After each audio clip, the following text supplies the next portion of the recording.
કૃષ્ણ દ્વારિકામાં એકની રાહ જોઈ રહ્યા હતા અને એ બીજા કોઈ નહીં, જેને કહી શકાય સાક્ષાત સમર્પણની મૂર્તિ સુદામા.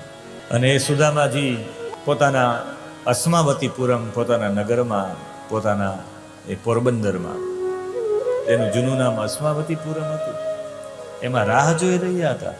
મારી ઉપર કૃપા થાય, મારી ઉપર કૃપા થાય, મારી ઉપર કૃપા થાય.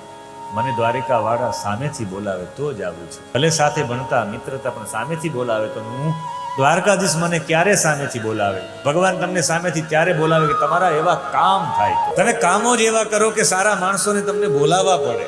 તમે તમારા કામ ઉપર ધ્યાન આપો. લોકો મને બોલાવે, મને આ કરે એના માટે નહીં, મને આ પ્રાપ્ત થઈએ એના માટેના પ્રયત્ન ન કરો, તમારા કામ માટે.